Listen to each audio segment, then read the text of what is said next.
I'm 45 years old. I've spent most of my life unconvinced about my beauty. Somebody walking towards me with the brightest, most flaming red dyed hair. And I just remember thinking, I belong. I have never felt more amazing. The moon.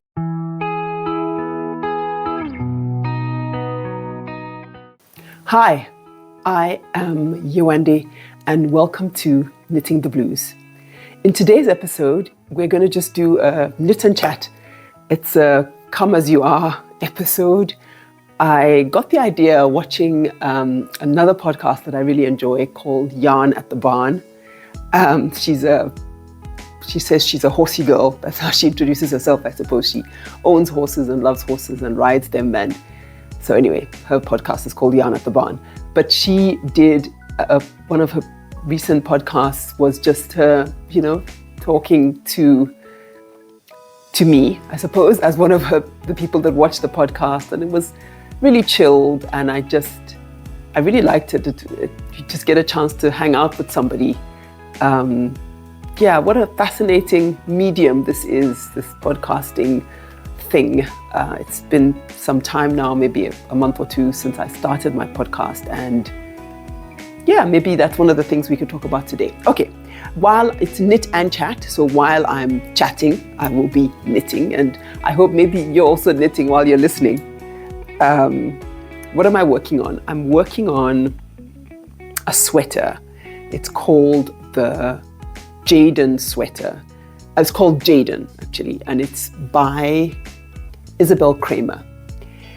It's a wonderful pattern. I'm almost done. I'm just going to hold it up a little bit. I'm not going to do a lot of post editing of this video, so I'm not going to promise that I will be putting any B-roll in.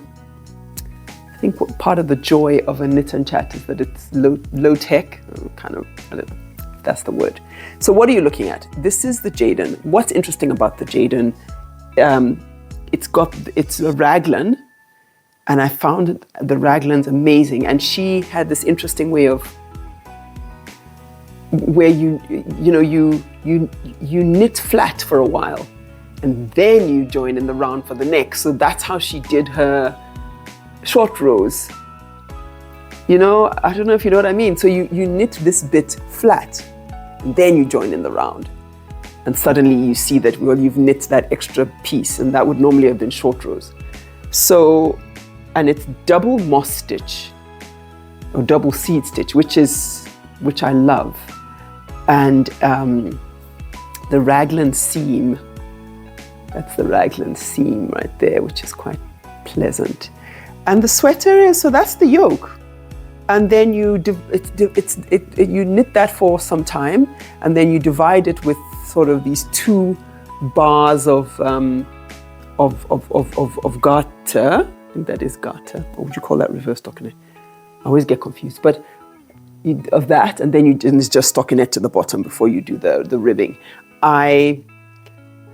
One of the things I did, anyway, the point is not to talk endlessly about the pattern. Maybe when I finish this, I will, in an episode, when I talk about finished objects, talk about this, because I think I'm almost done. And next time I do one of those sorts of episodes, this might be one of the finished objects. So let me not go on and on and on. It's pleasant to knit. I'm knitting it with Hobby Yarn Highland wool and some fluff from Skakemeyer.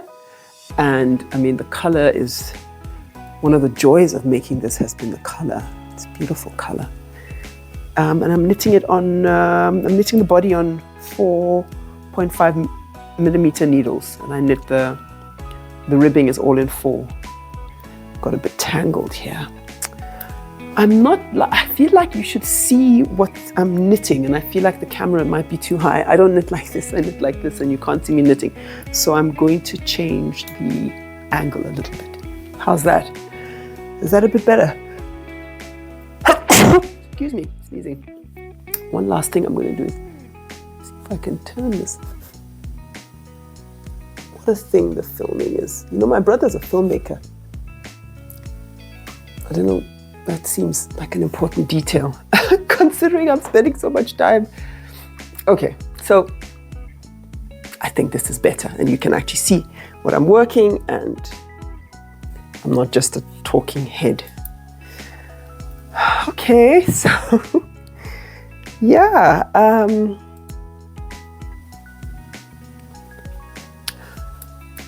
Yeah, I mean, the point is just to chat and see what comes. I confess, one of the things I thought I could talk about is, wait, let me, yeah, I was just wondering to put my phone on silent. My phone is here. Should I put it on silent? Yes, put it on silent. Oops. I will have to cut all this out.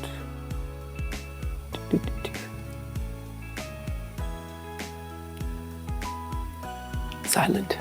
Okay. So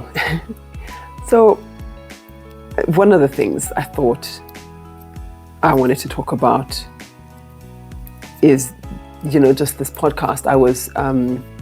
I did a video. I love those. I think many people have watched the everything I knit type videos. They're usually the most popular, and I haven't really done a everything I knit video. I just think, it'd be so tedious. But I wanted to do a short of everything I had, of all the garments I'd made for myself. So not the gifts and not all the other stuff. And I decided to do a short, and I worked out how I would film it and, set it all up and filmed it. And it was cute. It was fun to do. I put all the pieces on, and then I edited it and I posted it as a short. And I showed my partner, and he was like, oh, it's, I don't know, but the word narcissism showed up in what he said.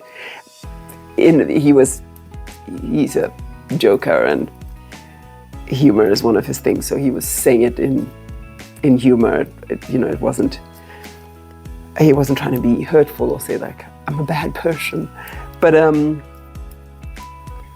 it stayed with me, because my instinct when I heard the word narcissism was to think, oh my God,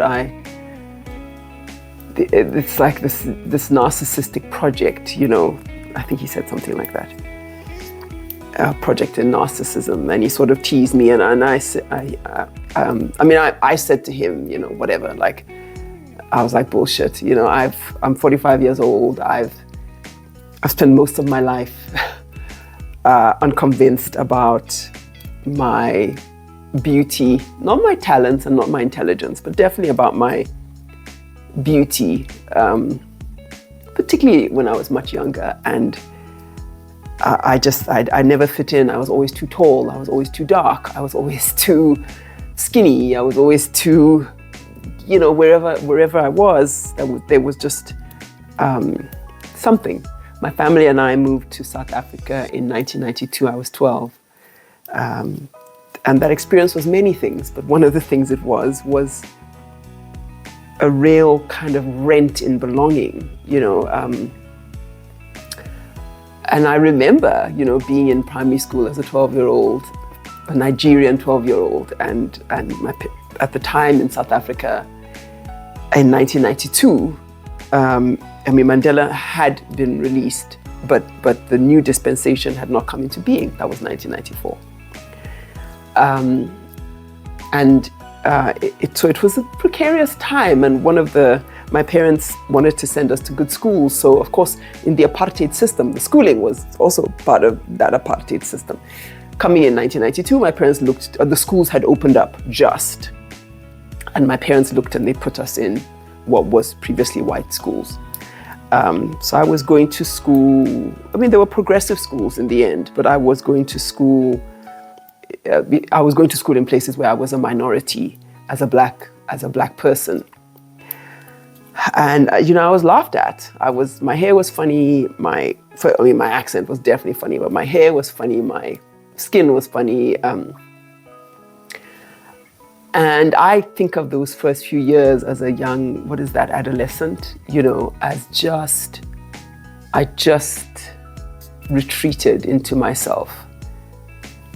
In a profound way, I kind of disappeared, and maybe to save myself, because maybe if I had appeared, I wouldn't be here today. Somehow I had to just retreat. And I retreated into silence, not at home, but definitely at school. I didn't really make friends. I retreated into libraries. I retreated into the classroom. I used to sit in the classroom during break time. I would sit and I would do my work. So I would do my homework, during break time, or I would read or reread or reread. I was crippled with just a profound lack of confidence. So this is a whole long story to say that, if anybody wants to convince me that somehow I'm now the embodiment of narcissism, I'm not talking of the technical term. In fact, one of the things I thought we could do was look at a definition. You know me and my constant narcissism, he said. So let's get that. It wasn't just... So excessive interest in or admiration of oneself and one's physical appearance. And then there's the technical terms in psychology and psychoanalysis. I think he was referring to that broad definition, not necessarily the medical definition of narcissism, which is another conversation we can have, but not today. But yeah, I've spent so many years not having much regard for myself or my appearance. And I clawed myself into young adulthood. Luckily my family was pretty incredible, so that was always a wonderful space. And then I had books, I read and I read and I read until I could leave high school because they told me I was big enough and I'd passed the exam. And then I remember going into university. I studied architecture. That was my first degree, and I went into university and I went to the University of Cape Town. My family and I, when we left Nigeria, we moved to Cape Town. I live in Johannesburg at the moment, but yeah, I grew up in Cape Town. And when I remember one of the first days at UCT, University of Cape Town, walking from what we call Jammy Plaza. Any UCT people watching will know what I'm referring to. You're walking down Jammy Plaza, kind of towards Rose Memorial, let's say. The architecture building, if it's still, I don't know if it's changed, but was at the end of that lane. Is it called Lover's Walk or something? Anyway, somebody walking towards me with the brightest, most flaming red dyed hair. It had to be dye. And I just remember thinking, I belong. I'm not saying I belong, not like a thought like, I belong at UCT or I belong on that street, but just like, it was a little bit of a, fuck it, excuse my language. So, I do put a note saying this is not for child viewing, but a little bit of fuck it. And then there was a long journey for me. I was still super young and still very not quite self-possessed. But I don't know, when my partner said the narcissism, I just said, you know what? This project is quite profound for me. I don't know how it occurs to anybody watching or to him or whatever the narcissism, but this project is actually quite profound for me. And I'd wanted to sort of bring that here and share that because I think I said to him, I have never felt more amazing than I feel now. I said to him, my partner's 50, and he often, I think in quite a conventional way, kind of harks back to youth and like being young and valorizes, if that's the right word, youth. And I just said to him, I wouldn't go backwards if you gave me money. I don't want to be 30. I do not ever want to be 20 again. I don't, and yes, perhaps because I suffered some traumas at some of those ages, but not even because of the things that happened to me, just that I have no interest in being that person, in being at least what how I lived youth. I mean, maybe they say youth is wasted on the youth. by the time you are my age, you're like, that's what I should have done with my 20s. Damn it. What a waste. But I don't think I wasted my youth. I mean, I studied, I learned things, I read books, I wrote books. I'm still writing books.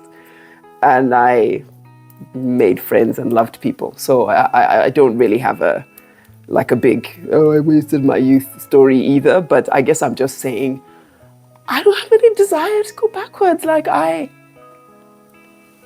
feel like I've earned my 45 years and I've earned the right to do my Everything I Knit in 12 Months video and post it on the socials and take the 1K views that it got, whatever that's worth, and bask in that, because I've just never allowed myself that, if you want to call it, degree of narcissism.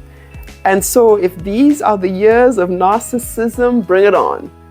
You know, I'm like, bring it the hell on. It's about freaking time. That was the kind of response I had. And he laughed. I mean, he was laughing and amused. But I just think it's deeper than that. You know, I did share, you know, that I learned to knit when I was much younger, living in Nigeria. But I came back to knitting when I was trying to have children. I was single at the time. You know, I've met my partner along the way, but I was single. And I was trying to work out how to have children, you know. And I wouldn't talk too much about that because I'm actually writing a book about that, about my journey to motherhood. So on the off chance that anyone here is a reader and might buy that book when it comes out in, I don't know, 200 years time, I won't give the story away, but I found that I was knitting. I found myself knitting, you know, and making things. And a friend was saying, oh, maybe it's how you wait. I think she said it or I said, I don't know, but it's like this idea that this is how I wait. You know, and I love that. I quoted it in my first episode, but it's Louise Erdrich who says in one of her works, well, she says to sow is to pray. And I feel like that's my motto, you know, and there's, yeah, to knit is to pray. And then this idea of maybe it's how I wait. This is how I wait. It feeds me so much. It feeds a place that's deep inside that I can't seem to get to otherwise. And then this podcast is just the most unbelievable thing. Like, it's just, I don't know, anybody who knows me, it's just unbelievable that I have a podcast or what. Because, oops, did I do something wrong there? No. It's so nice to just be stuck in knitting because I don't have to focus on it. But and just to say, I swam this morning and I have a slight, I have like a little, I'm gonna have to do some massaging later, I think, with some balm. But if you see me doing funny movements, there's something going on here. I did a little bit of backstroke, but not a lot, and mostly freestyle. So I'm an adult. I learned to swim as an adult, just some years ago.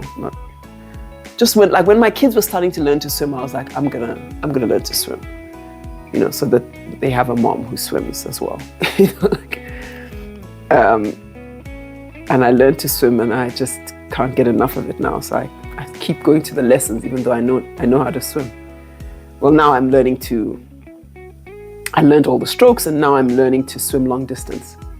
I would love to swim long distances, and really one day I would love to swim very confidently in open water. I mean I can swim, and I think I'm okay, but at the moment I practice in a 12-meter pool, so it's not much. I want to move to a 25-meter pool, and then eventually, okay, I'm off track. I was talking about the podcast. Yeah, I mean, anybody I think anybody who knows me, what am I doing with a podcast? Yewande?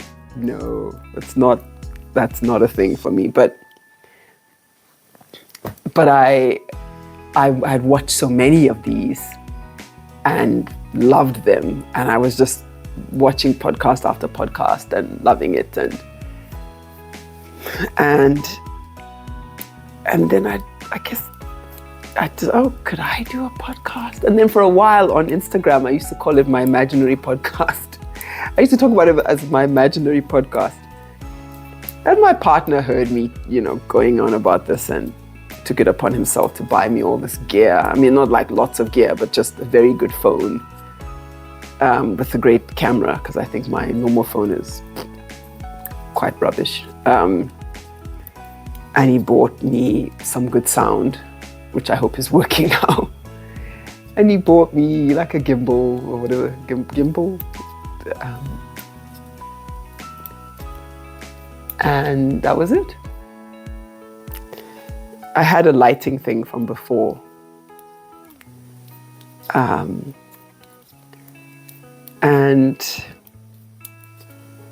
I was a bit upset with him when he bought it. I was like, why did you spend this money? Why did you spend this money? What's wrong with you? And then because he spent that money, I thought, oh gosh, now I've got to do the damn thing. So I did. And here I am. And this podcast and recording this podcast every week, which I've done since I started, is like nothing else in my life. Nothing else in my life resembles what this is. I mean, everything else in my life is, and there's a lot in my, which is not to say the other things in my life are not, filled with joy. I knit, regardless of the podcast. I knit, whether I had the podcast or not, I would knit, and knitting remains this wonderfully joyous thing. But the podcast feels like this anomaly. To me, maybe I'm wrong. It feels like a bit of an anomaly in my life, like this kind of unexpected endeavor. And at turns, I think I worry that it's frivolous, or that people think it's frivolous. For me, it's not frivolous. For me, it's very meaningful. I don't know, when people comment, or people who've emailed me, some people have emailed me, and I feel like I'm, I don't know, touching the world, like as in physically touching, like reaching out and connecting, and it lights me up, it just, anyway. Gosh, I hope that's not boring. I'm going on and on. Let's see. The other thing I thought we could do, but I'll have to stop knitting briefly to do it. Hey, I should have done a progress marker. I mean, the thing with knitting, by the way, so knitting this massive male sweater, I know people have talked about that, but it's it's so long to do the round. I mean, it's so, this is all bunched up, but it's so long to do one round. I do have I'm supposed to start the ribbing soon. So I mustn't be knitting away, and I think I have just maybe another 0.5 centimeter of stockinette, and then I need to start the ribbing. And the other thing I thought we could do, I brought it here, which is talk a bit about tarot. I'm not an expert in tarot. I'm always making disclaimers, right? I'm not an expert in tarot. But let's talk a bit about tarot. My sister-in-law, I have 2 wonderful sister-in-laws, because I have 2 wonderful brothers. So one of my wonderful sister-in-laws journeyed into tarot. I don't, maybe she needs to come on the show and tell us how she journeyed. I don't know exactly how. She was on a spiritual journey, as the phrase goes. And I think she's still on that journey in a wonderful way. And she got into tarot and would read and would often talk to me about tarot and encourage me with tarot. And I think at one point she actually she bought me a set, and then there were some pieces missing, some cards missing. We took it back and back and forth. Anyway, eventually I bought my own set. I remember the set she bought me though, it was very beautiful. But eventually I bought my own set. So I bought this set. I might have to do a bit of post because I wanted to tell you what the set was. It's a set that is perfect for me because it's all the cards are stories. Let me find one. I want to find and are stories and folklore from around the world. I want to look to find like an obvious one. I want to look to find an obvious story. But they're all like fairy tales and like this one. So this is the tower. And I think it's Rapunzel. And you can see the braid of hair. So they all, and it's stories from all around the world, not just like European type references. This is this story here, which I think that's the Matchstick Girl fairy tale. So she was fascinated, my sister-in-law, about tarot, and I got fascinated about tarot. I would often, by the way, there's a podcast I love. It's not about tarot, but it's about Jungian analysis called This Jungian Life. I really recommend it. In fact, I've recommended it to myself. I haven't listened in a while. It's a podcast that is given by 3 Jungian analysts in different parts of the USA, and they're friends, and they're also Jungian analysts, and they have these podcasts and they talk about Jungian concepts. And one of them has written books and specializes a lot in fairy tale and folklore, and I just love and meaning in folklore. And then and Jung, of course, there's all this thing of dreams. I do want to say that I know that, you know,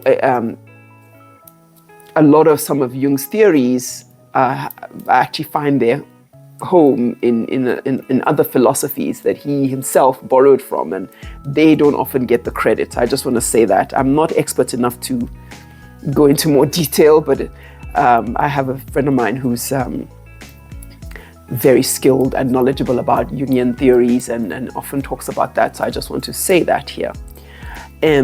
But I'm, of course, being a storyteller, I'm just fascinated by symbolism, and you know, so tarot was absolutely up my alley. Some of the most amazing aspects of tarot with my sister-in-law, because she would do readings for me, and some of the readings she did for me, I once asked her, "Can you do a reading for my novel?" I was stuck. I was really stuck in my writing, and I think it was with my previous novel, I want to say, my last novel, basically. It's a book called An Unusual Grief. And I was still writing the manuscript not early days, quite far into the project. And the publisher who was going to publish it, you know, kind of rejected it. And that's not a dramatic term. That's like, you know, that's a technical term, you know, the rejection, you know, they were like, no, rather not. And they had all these reasons, and it was tough. And I had to work on it, you know, and look for other publishers. And in working for it, I asked my sister-in-law if she would, you know, do a reading, just making sure I'm not making a mess here. Sometimes when you're holding two stitches, then one goes-ish. Anyway, I think it'll be okay. So yeah, I asked my sister-in-law if she would do a reading for the novel, and I still remember that reading. I still remember it made a massive difference for me in my writing process. You know, so we it's like we did a reading for the characters. You know, what is it they want? What is it, you know, like traditional tarot readings. And it was wonderful. And I think I recorded it, and for sure it helped me. And yeah, I mean, I completed the book and it got published in the end. So I don't know, tarot, and at different times in my life, I've relied on tarot, and other times maybe I haven't. To be honest, I brought it here, but I haven't touched these in a while. And I think I sometimes get upset with tarot, which is of course the most useless form of of upset you could find. But for a while, I was using it in a way that they say you shouldn't, which is yes, no. And I heard that there's this wonderful phrase, and I don't know it, but there's this idea like using tarot for yes, no questions is, it's like, I guess it's like, I don't know, I'm trying to think of, like, it's like,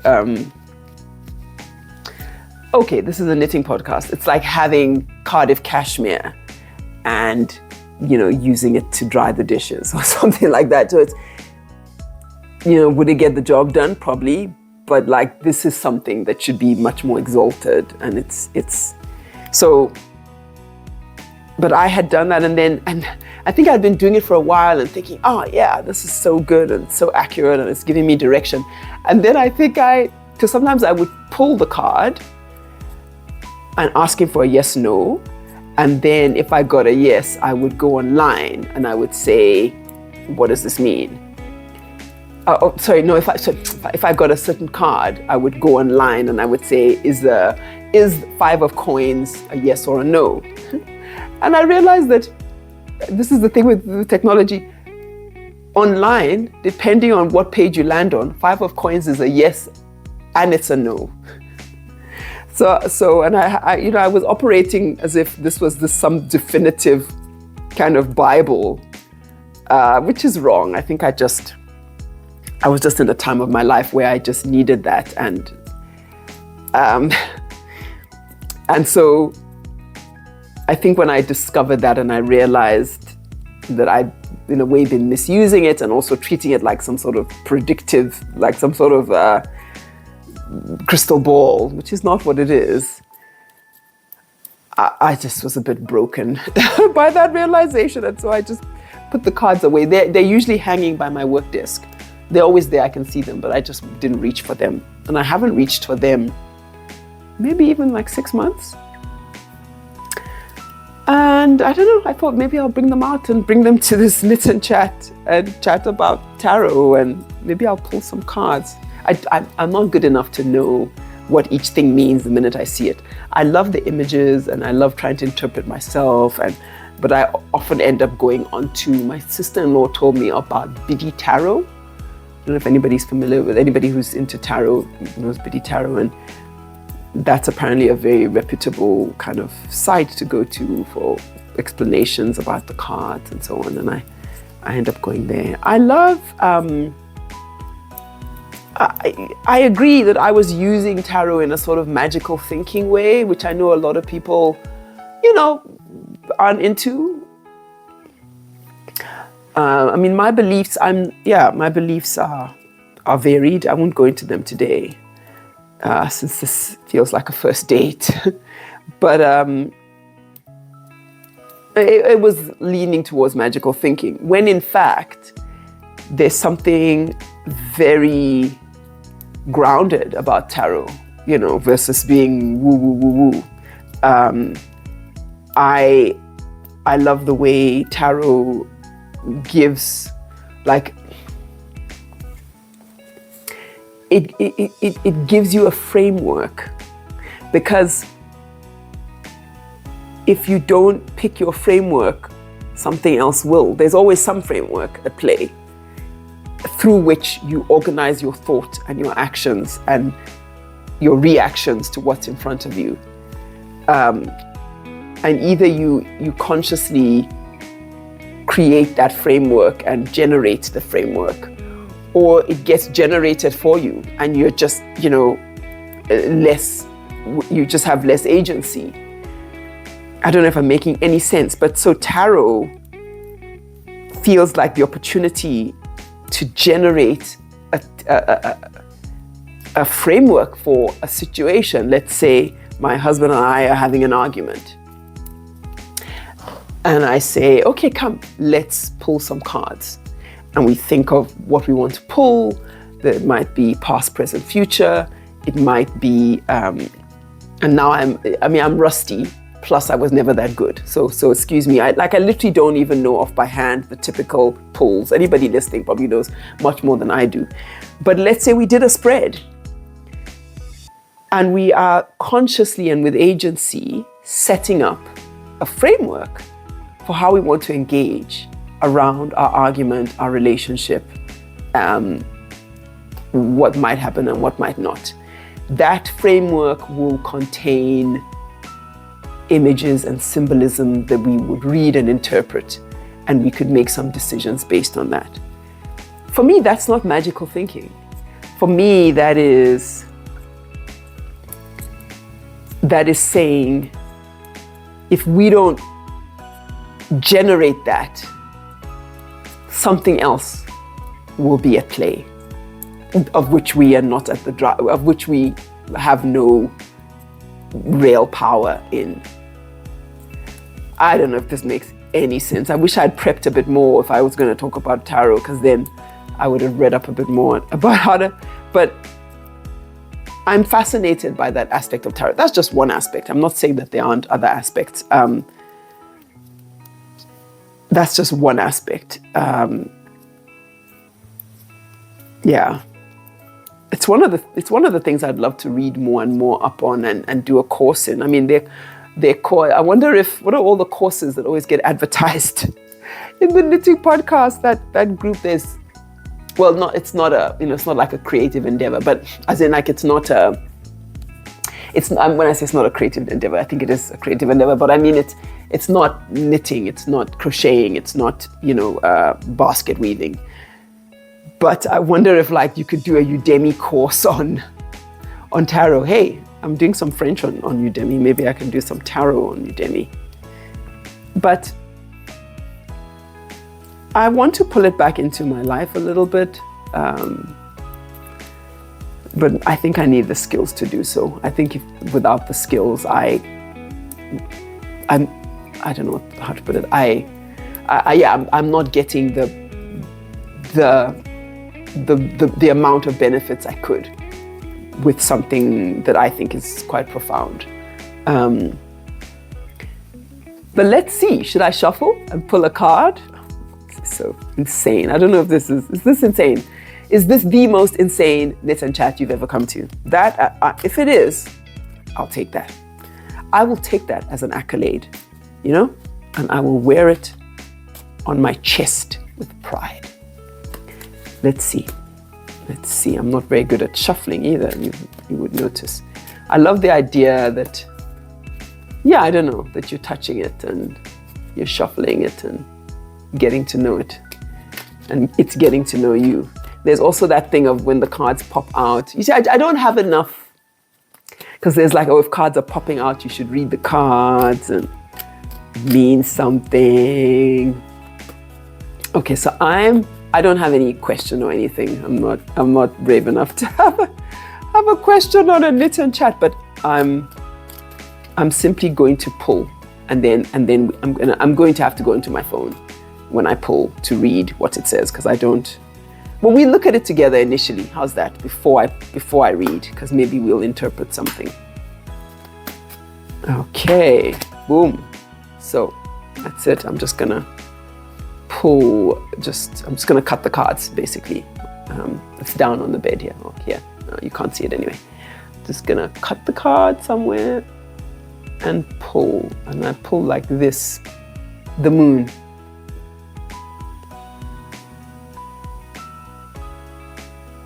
The moon.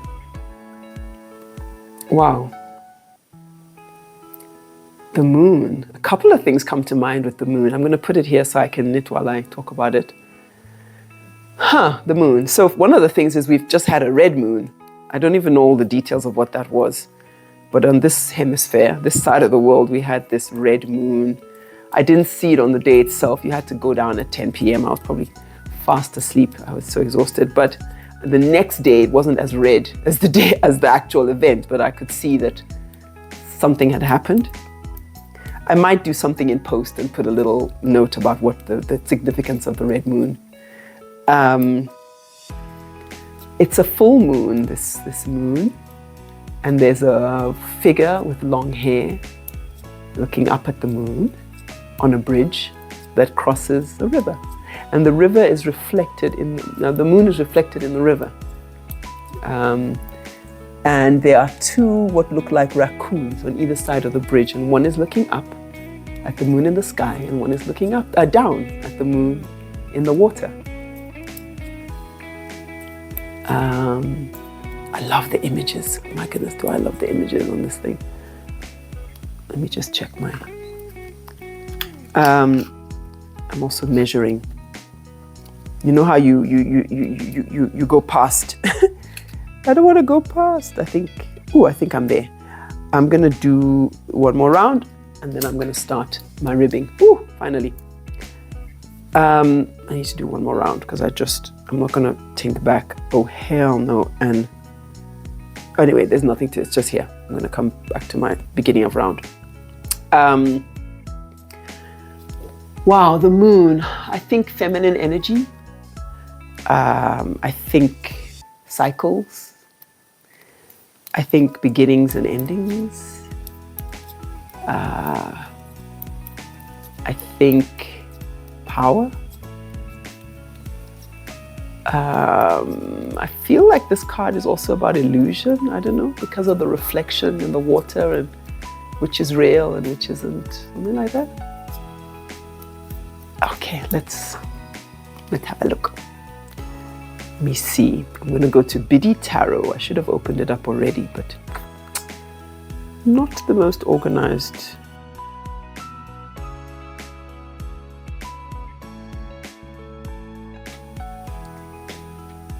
So the moon, keywords. It was upright, by the way. You saw that, like when I turned it, I got it upright. Illusion, fear, anxiety, subconscious, intuition. The moon keywords when it's upright. Illusion, that's the reflection thing. Fear, anxiety, subconscious, intuition. Okay. I'm going to read a little bit of the description. The moon is a symbol of intuition, dreams, and the unconscious. Its light is dim compared to the sun and only slightly illuminates the path to higher consciousness winding between the two towers. So it's a dim light. Okay, so she has a description of the moon card. I'm not reading it because I don't think it's particularly relevant to us, but it might be interesting for you to see. Oopsie.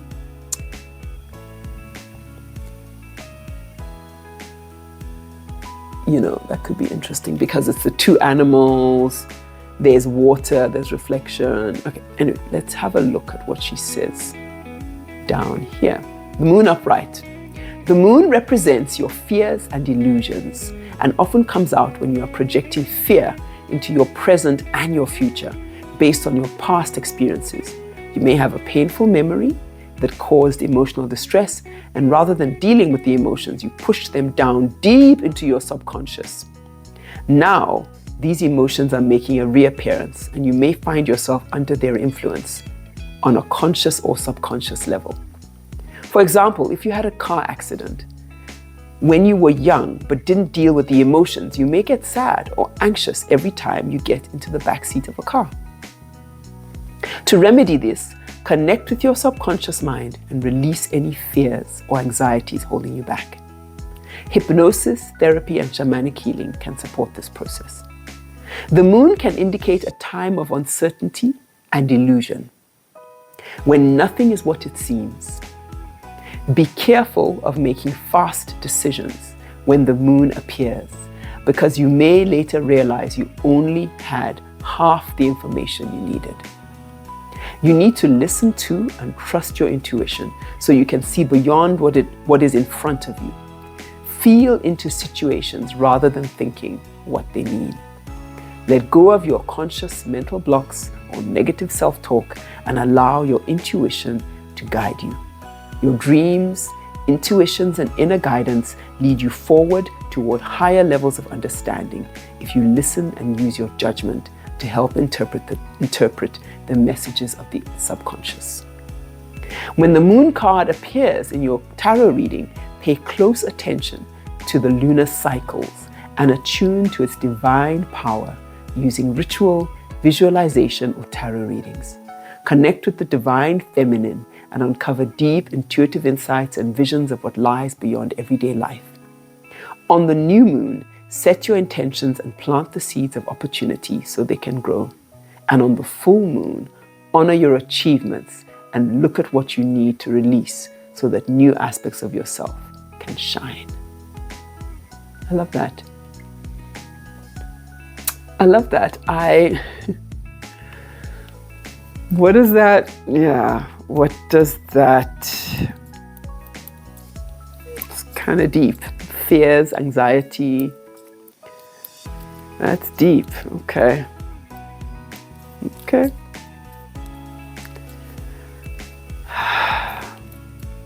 Just kind of letting it sink in a little. I like the part about not acting knee-jerk. I like the part of sometimes you only have half the information, so don't do anything rash. I like that. I like the idea of pausing and just feeling into something, waiting. I think waiting gets a bad rap. Just waiting to see and to hear better and to get the full story. I like the idea of cycles,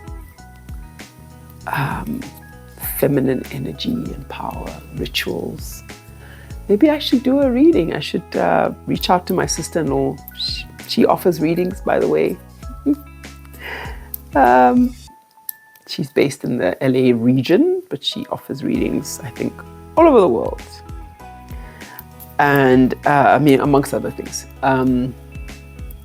Maybe I could reach out to her and say, hey, maybe we should do a reading. We did a reading earlier this year, I think. We're in October now. We're in September. Okay, I'm getting to the end of this, by the way. You get to watch me change needles. Look familiar? Everybody's got this, basically. I just got what is it? I just got like the 2.75 to 5 set, because I have these, turning my neck. I have these bigger needles. I don't use them often, and I have them. So I didn't want to double up, and it was getting a bit pricey. What am I trying to do? I'm trying to go down. And I must say, I had first bought the carbon whatevers. I'll put the name. And they were awful. They came apart, and that was not good. So the fact that this thing works so wonderfully, I'm just gonna put this here so I don't lose the beginning of round. The fact that this thing, it's just indestructible, these chiagus. It just works, right? It just does what it's supposed to do. And I think I'll own these for life. I don't think these are going anywhere. So I use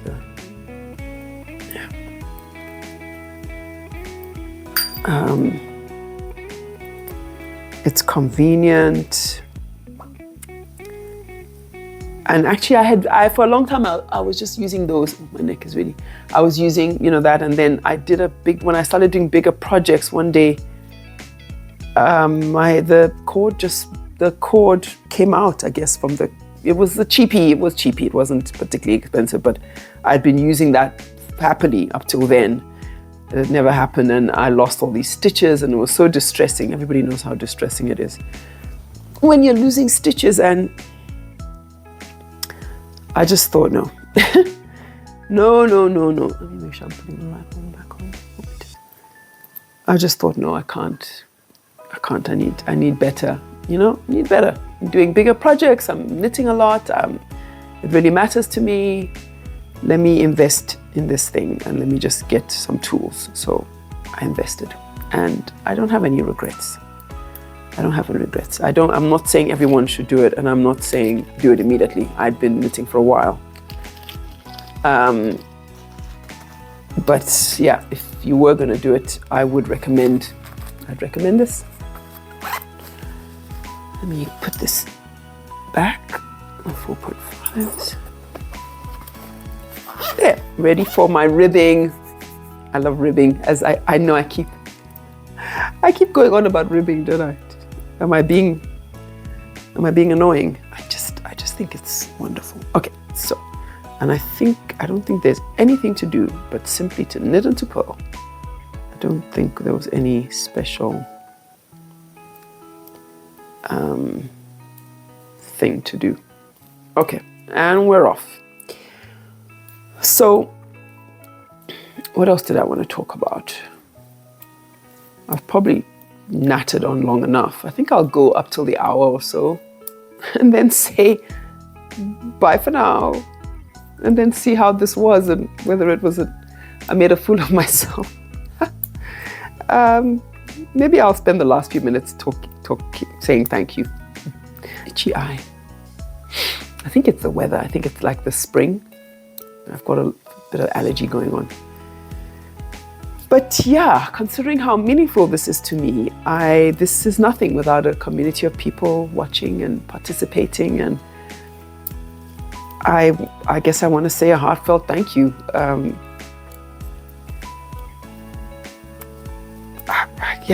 You guys get it, right? I mean, if you're watching this and if you're still watching it at 52 minutes later, then I probably don't have to spend too many words explaining it, but it's just a really good feeling in my soul to participate in this community in this way. And for me, it's beyond the podcast. Like I'm loving that we're doing the cow. Whoever's joined in, hashtag every beret. I'm loving that a few people with the cowl of like, oh, I need help. And I've had a few Zoom or whatever, Google Meets with people helping as best I can. Some technique or other in the cowl. And I love that I got to go to, the Naughty Habit headquarters and spend some time with Mincy Fansale and, make a bit of a friend in her and hear her story, meet her dogs. I love that I'm in touch with Noma Ndlovu and hopefully we'll get a chance to meet and speak, and that feels like a privilege, actually.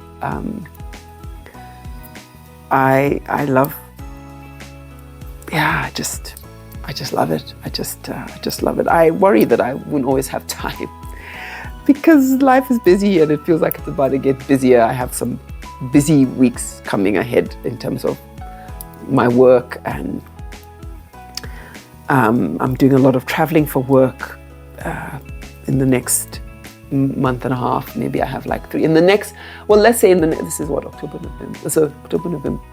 Wow. Sorry, I'm saying wow because October for me still seemed very far away from November. And then when I'm doing my month on October, November, already? Like this is September. I think it's just only like dawning on me. Okay, so I travel once in September. I travel once, but 2 different locations in October. And I'm probably going to travel in November, early December. Maybe. I mean, if I could avoid it, I will, because I don't love to be, away from my kids too much. But if I have to for work, and it seems like I will, then I'll travel. And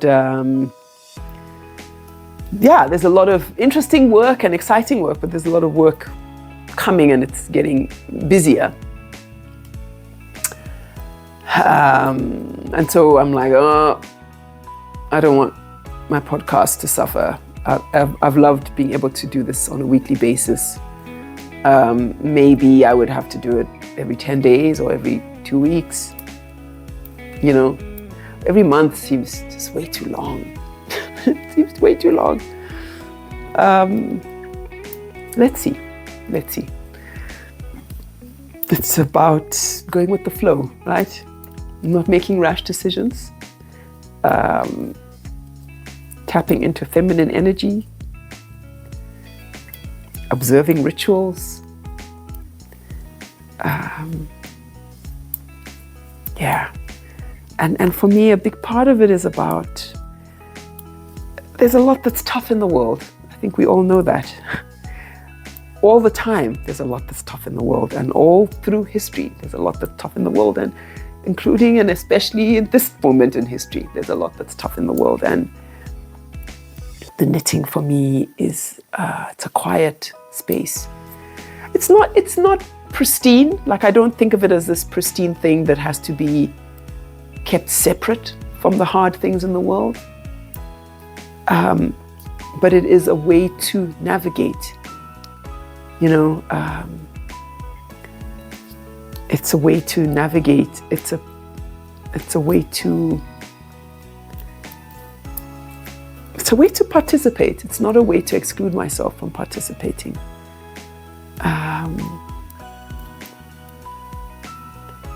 It's a way to connect.